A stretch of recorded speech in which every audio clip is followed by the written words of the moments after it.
Det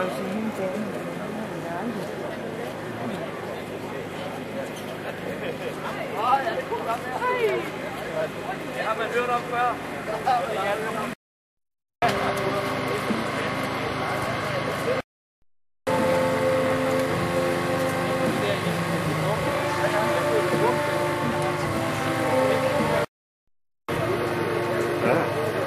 Kjoler vi. Hvad siger I? Der er 2 lydmænd på, det tager et stykke tid. I kommer måske også i nogle af. Lidt højere, Kim, så lidt højere. Ja. Ja, allerførst så vil jeg gerne sige velkommen. Det er jo helt fantastisk, så mange mennesker, der er kommet. Jeg var simpelthen så enormt bange for, at vi kun stod 50 mennesker heroppe, så det tager lidt væk til at være lidt surt, når han nu skulle afsted. Så allerførst, rigtig hjertelig velkommen. Det har været dejligt. Og jeg har i dagens anledning, agerer jeg bedemand. Altså normalt er jeg jo kunstner, men jeg har tænkt mig at lave en lille biforretning som bedemand her. Og det hedder Slip af med et lig. Så hvis der er nogen af jer, der har det på et tidspunkt, så kan vi senere prøve at snakke om det. Det er muligvis, at der godt kunne blive fyldt op i havnen, men det må vi så også til med på det her tidspunkt. Men ellers så vil jeg sige, at det er faktisk en lidt mærkelig situation. Altså, jeg laver jo normalt sådan nogle forholdsvis, nogen siger provokerende happenings. Men den her skulptur og fortællerbrønden var faktisk et forsøg på det modsatte. Det var faktisk et forsøg på at lave en nationalromantisk skulptur, som handlede om alle eventyr. H.C. Andersen skulle være der skulle være alle, eventyr, alle 150 eventyr skulle være repræsenteret. Jeg skulle tage fri for mine happening i 3 år og modellere dem op og invitere Odenses borgere til kaffe en gang om måneden for at kigge på, hvordan værket nu spred fra. Og så er det simpelthen endt med at blive en af mine største happening i byen her. Så det er sådan lidt, så åbenbart kan jeg ikke lave andet end ballade. Jeg er ked af det. Det var faktisk ikke meningen.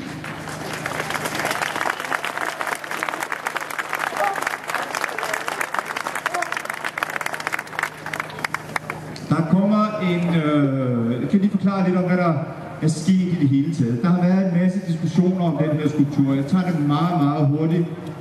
Det var jo meningen, at alle pengene var samlet sammen. Der var en fond, der havde givet en masse penge. Odense Kommune havde givet en masse penge. Borgerne havde givet en masse penge. Alle pengene lå der til den her skulptur i kommunens kasse. Næsten da. Men så gik der, det må jeg ikke sige, det der gik i det, men der gik i hvert fald et eller andet i det, som gjorde, at de her ting, de ikke rigtig lykkedes. De forsvandt simpelthen ind i de kommunale systemer og politiske systemer, og der gik flere år, hvor der faktisk ikke skete noget. Og så kom finanskrisen, og så gik fonden ned, der havde bevilget nogle penge, og så kom finanskrisen igen, og så gik kommunen ned. Den er vist ikke gået helt ned nu, men på vej. Så det var ikke så godt.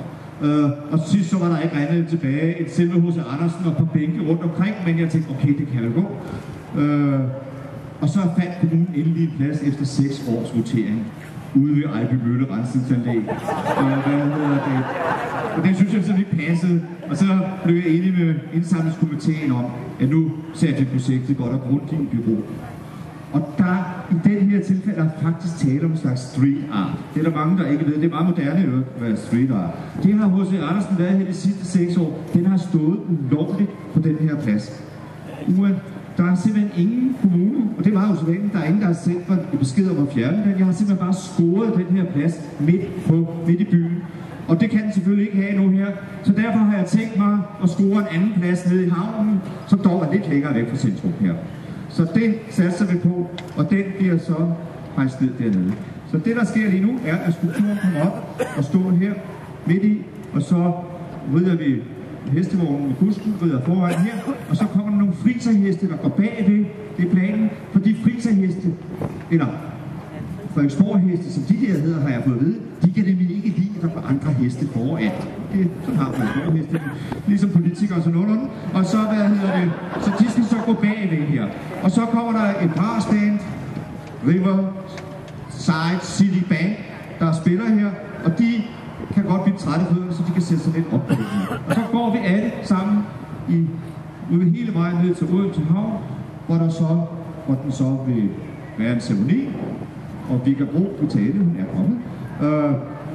Og så vil den blive sænket ned der. Og så vil der være gravøl. Meget gravøl. Og mange pølser og alt muligt andet. Så velkommen, og tak for det, og lad os så få den her sat op på.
Her.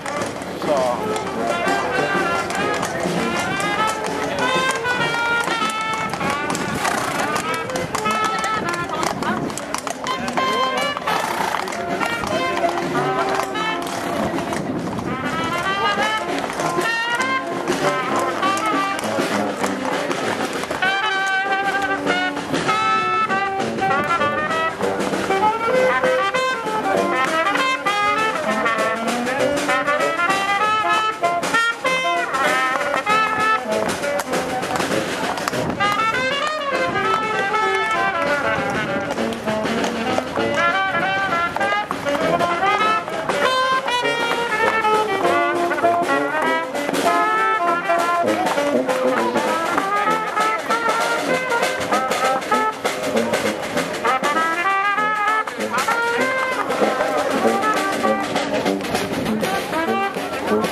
Det, der vil ske nu her, er, at H.C. Andersen, han skal simpelthen op og flyve hen over det der bassin.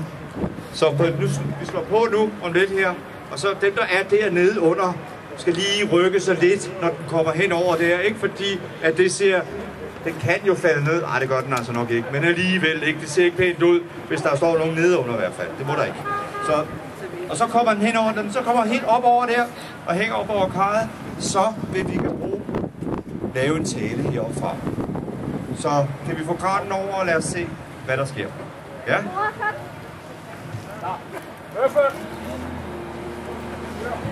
Jeg kan måske lige underholde lidt imens. Der er nogen, der har spurgt, hvorfor stiller du den ikke i København? Og det kunne man selvfølgelig også gå, men nu kommer jeg i stedet for til at kigge hen til København. Og for dem, der ikke ved det, så har vi sørget for noget helt specielt i dag. Og det har været meget, meget vanskeligt. Vi har simpelthen lavet en aftale med en komet.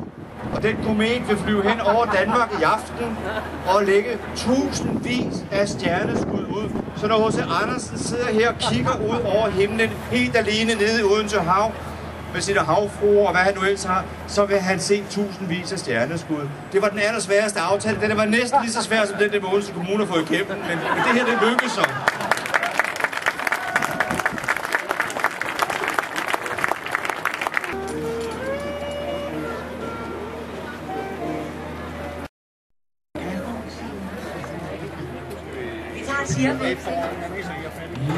Danmark er født, der har jeg levet, der har jeg roet, der fra mit hjerte. Du danske få, du er min moders stemme, så den sine du.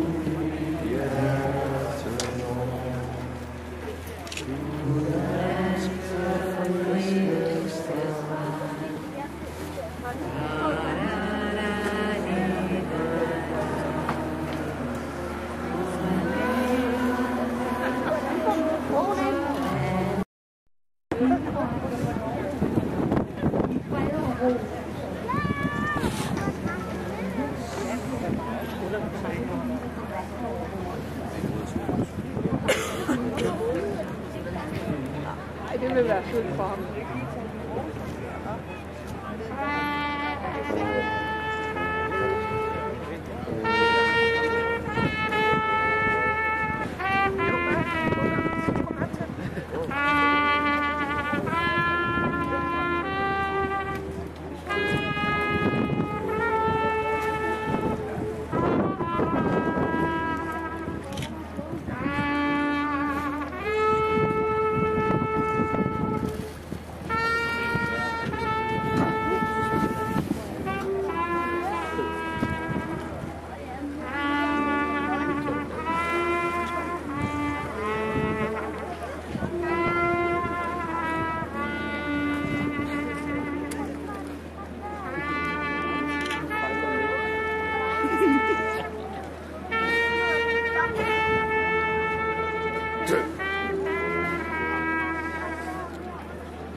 Fail.